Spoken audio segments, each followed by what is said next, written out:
send it this time. Took some skills to bring down that fiend. You done good. As a matter of fact, it's funny that you'd ask. A couple nights back, I was on watch in the yard. Got myself a habit of looking all around, not just where I'd expect to find trouble. Old habit, but it saved my hide on occasion.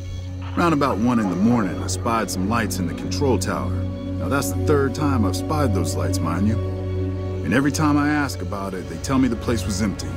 I'm just saying, didn't look empty to me.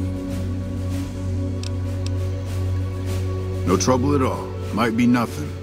Couple frisky young folks looking for a quiet place to snuggle up. That light is mighty consistent. Always there at 1 a.m. Might be worth a look. Always a pleasure. Keep yourself safe.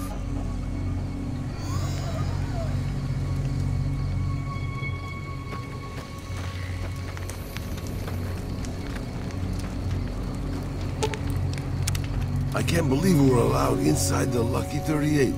That place has been a legend since before the war. Sure, boss.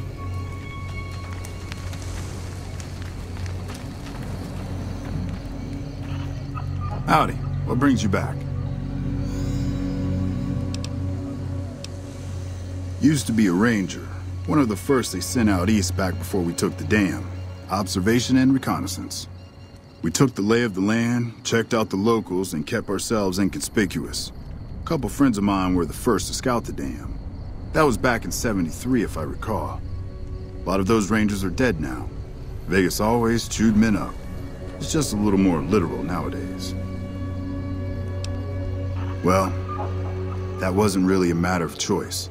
Got myself caught by legionaries up near Malpay. They had themselves some fun with me. Mangled my hands and feet pretty good. Wasn't much good with the pistol after that. Wasn't gonna be trekking across the waste on any more long scouts either. Caesar's boys figured I wasn't going anywhere after what they'd done to me, so they didn't bother tying me up. I crawled out of there on my elbows and knees. Must have looked a sight.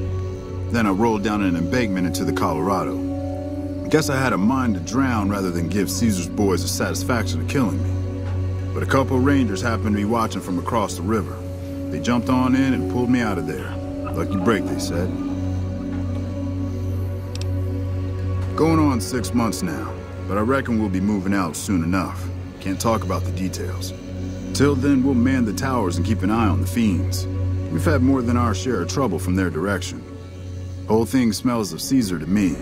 Of course, that's just guesswork. But I'd still bet a few caps he's stirring up the locals against us. Always a pleasure. Keep yourself safe. Hello.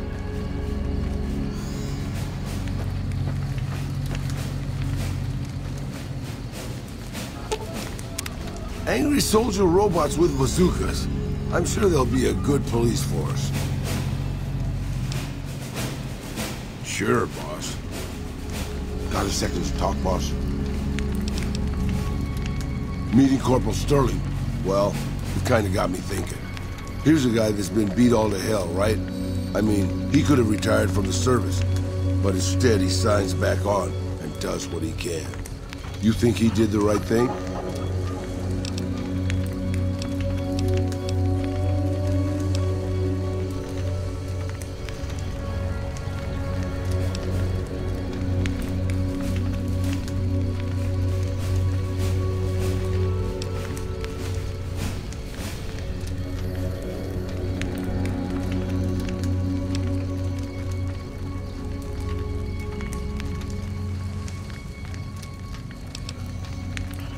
You think so, boss?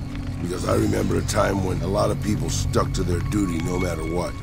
It ended with nuclear bombs falling on my hometown. I grew up in a place called Hidalgo Ranch, just outside Mexico City. It wasn't much, just a bit of a farm, with a house for 3 generations of Tejadas. I wasn't the best behaved kid. I was quick with my hands, with a pistol or a wrench. And I wasn't afraid to get into fights over it. I never killed anybody, but I had my share of run-ins with the police. Mostly my family kept me in line. This was before the war. We were far enough away from Mexico City when the bombs fell that we missed the worst of it. But things got bad quick. Just a few days after Mexico City was vaporized, refugees started pouring down the road to our ranch. We helped who we could, but there were so many. Eventually, my father started turning people away before we ran out of food. Things got violent. My father and I got our guns, and we drove them off.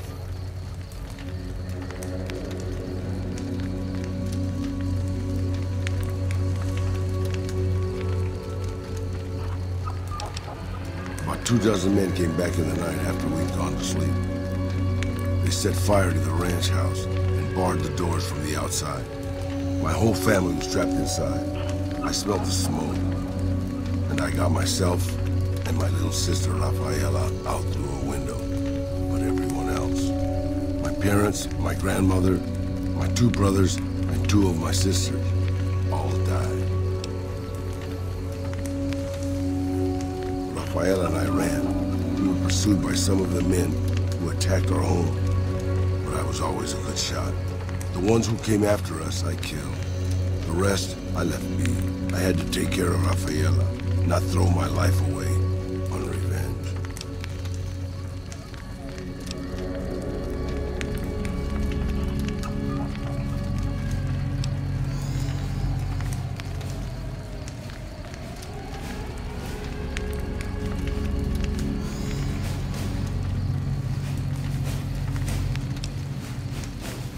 I know that, boss. That's not what I'm getting at. I'm just getting sentimental in my old age. Anyways, forget it. Just wanted that off my chest.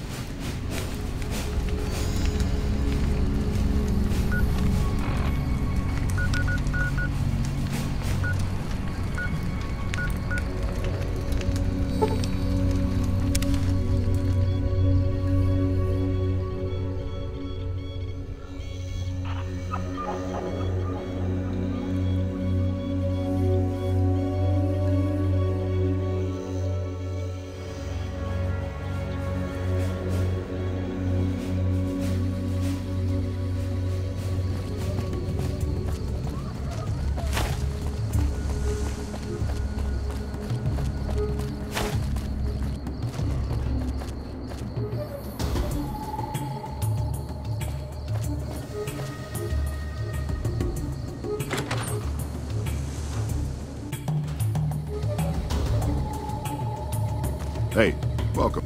Any word on Station Charlie? What? What happened?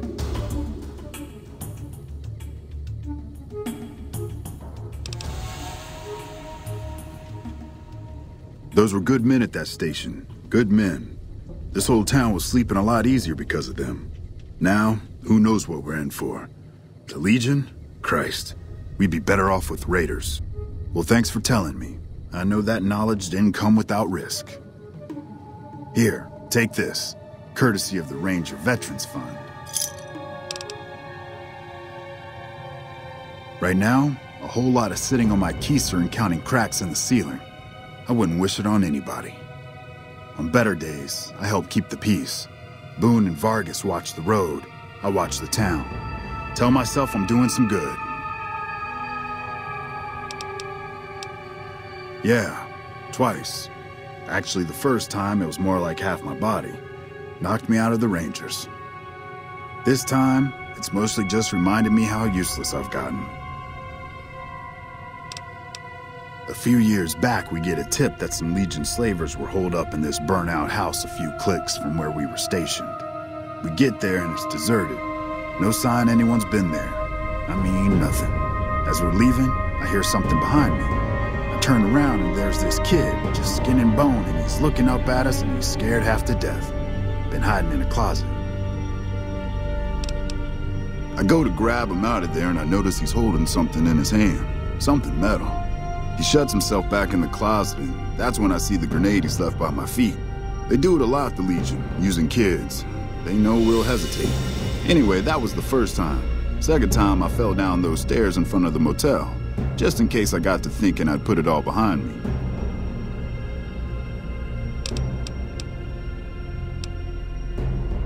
They're the NCR's finest. A one-man platoon, each of them. You got a job where even thinking about it would scare a man senseless? That's when you bring in the Rangers. And if you see a squad of veterans, guys who are in their black armor, well, you won't find a more beautiful sight. A few years back, we get a tip that some Legion slavers were holed up in this burnt-out house a few clicks from where we were stationed. We get there and it's deserted. No sign anyone's been there. I mean, nothing.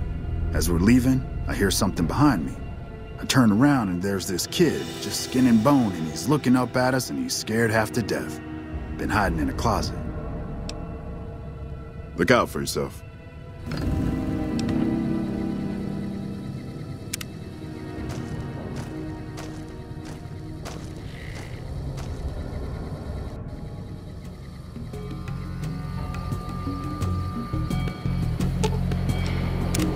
Maybe I'm just old and tired. Being locked in a cool, dark pod to sleep for a few centuries doesn't sound so bad. Sure, boss. Hey, boss. Can I ask you something? What do you think of guys like Ranger Andy?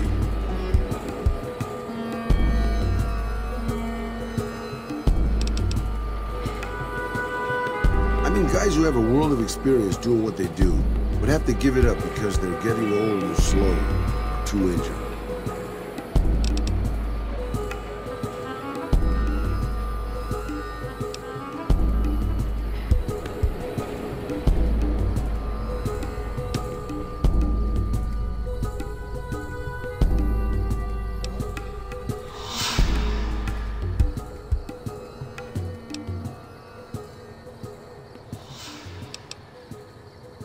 Maybe, yeah. I guess you got a point there.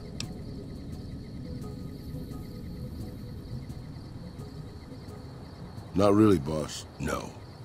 After the fire, I knew my sister and I couldn't stay at Hidalgo Ranch anymore. The refugees still wanted me dead. They even put a bounty on me. I remember how scared Rafaela was. I told her if she came with me, we'd see the Vaqueros. She used to love the rodeo, especially the trick riding. We figured maybe we could find help in Mexico City. We were young. We didn't know what had happened, really. We didn't understand much about it. I don't think it was as hard hit as D.C. or Bakersfield, but it was bad enough. By the time we got there, the city was a radioactive ruin. Still, the city was full of looters, already forming into the beginnings of a raider tribe. Crime was bad before the war, but now it was a nightmare. We were living like scavengers, scraping by on what little food we could find, always looking for medicine for my burns. And then, of course, the radiation started to kick in, turning me into this handsome devil you see before you. You're a poet of understatement, boss. But there were moments it was almost worth it. I still remember finding that novel at the costume shop. I was just looking around for something I could slice up to wrap my burns when I saw the Vaquero outfit hanging on the rack, like it hadn't been touched. I took it, not like anybody else needed it, you know, and wore it back to our camp. Rafaela laughed, for the first time since the bombs had fallen.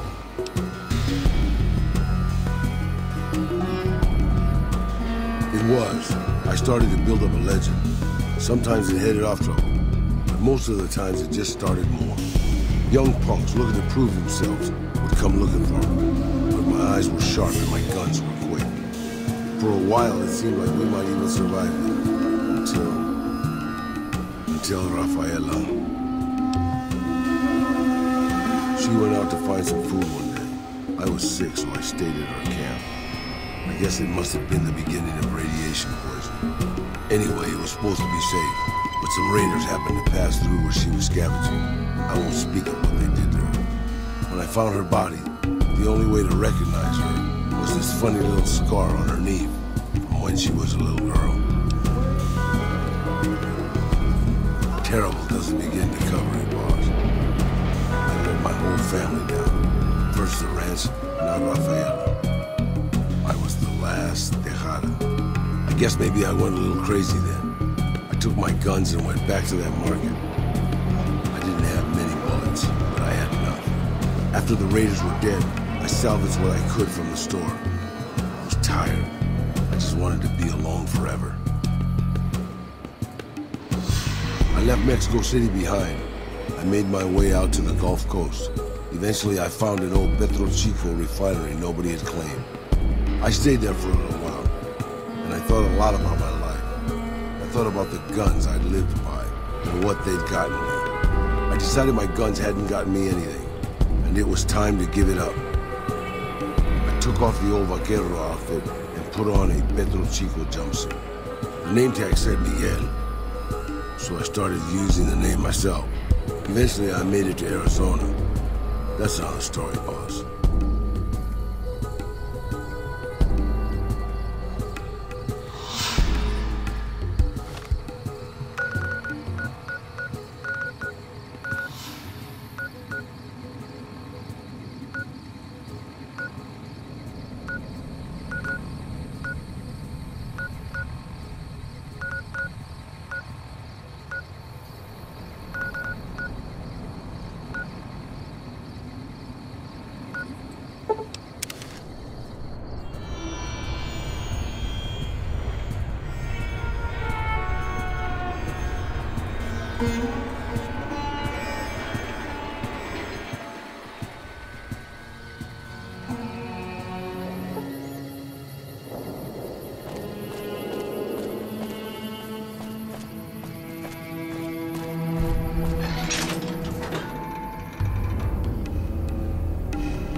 I've never Hello. seen a ghoul up It's close. great to finally Not meet sure you. I wanted to. Hi there. It's great to meet you as well.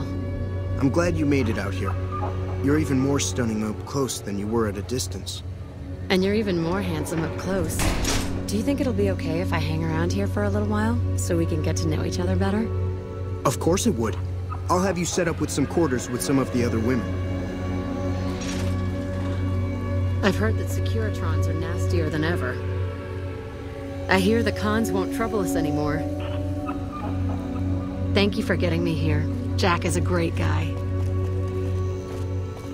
I'm happy that we managed to raise the bomber in my lifetime.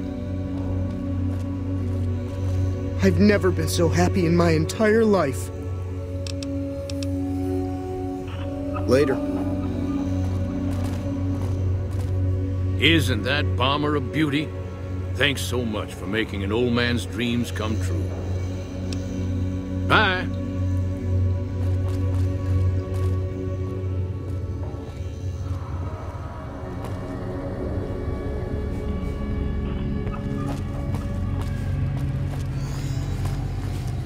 That's a good thing to see, huh, boss? That loyal guy. He's getting up there in years, but he still finds a way to make himself useful to his people. If you ask me, that's better than withering away all alone or holding on to some faded piece of glory from your past.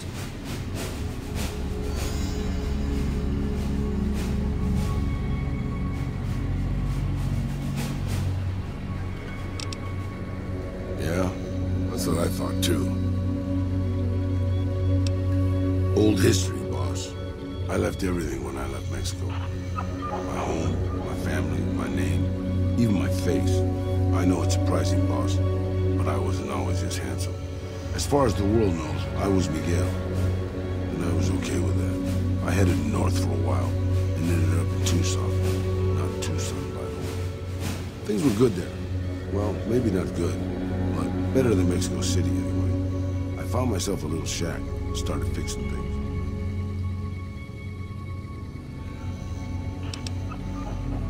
Well, sure, boss. I was always good at fixing things. Some I fixed for the town, some I fixed for other people, some I fixed just for the hell of it. It's a better way to use your hands than killing. And even then, I wasn't getting any younger or faster. I lived there for a long time, kept to myself, didn't get into any fights. Hell, the only reason I even kept my guns oiled was professional pride.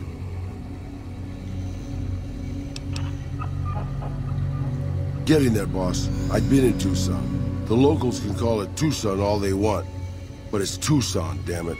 About 75 years when she showed up. Prettiest thing you ever saw, boss.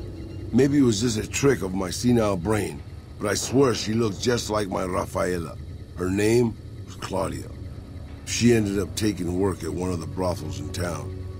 I never went to her, of course. How could I? But I looked after her in my own way. This was a long time ago, before Caesar's Legion pacified Arizona and brought the raider tribes to heel. A tribe came into Tucson one day. More a gang, really.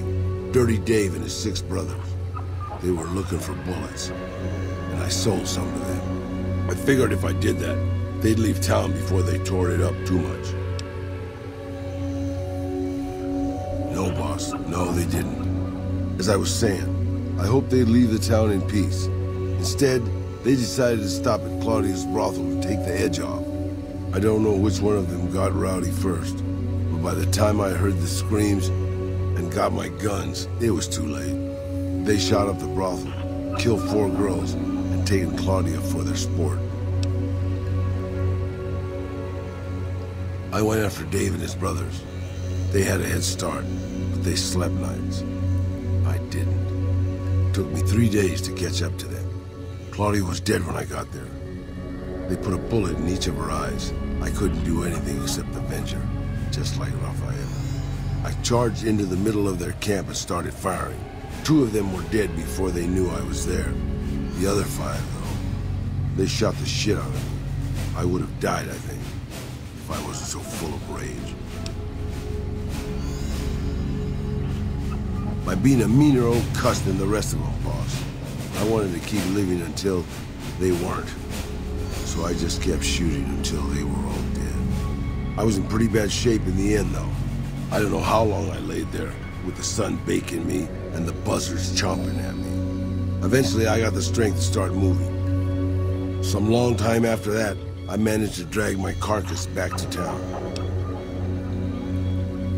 When I recovered, more or less anyways, I left Tucson and headed west.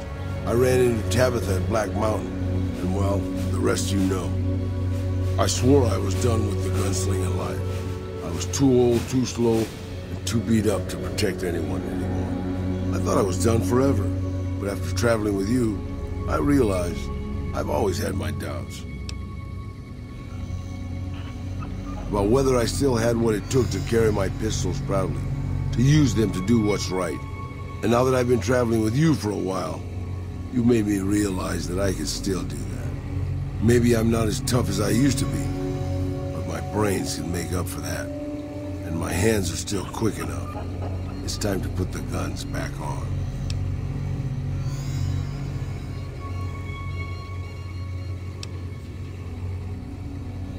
I suppose you're right, boss. These bones are too old for that kind of action.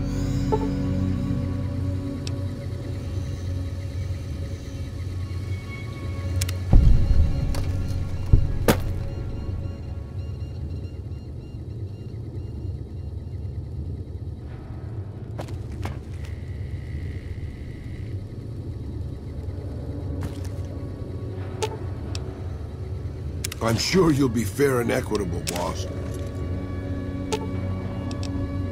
I expect to be awed by your dizzying mercantile. Those free side thugs aren't worth your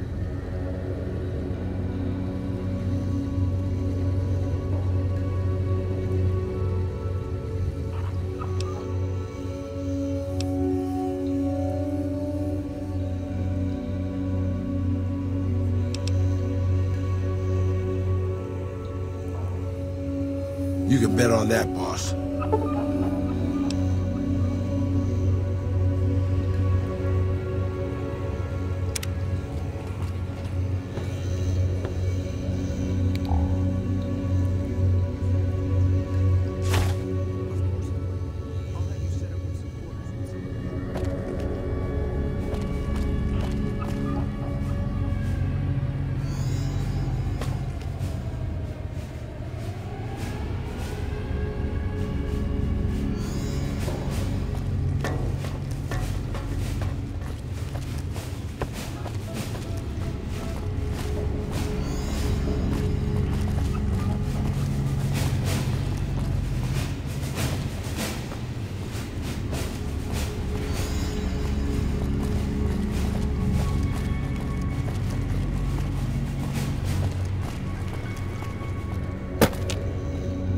Isn't that bomber a beauty?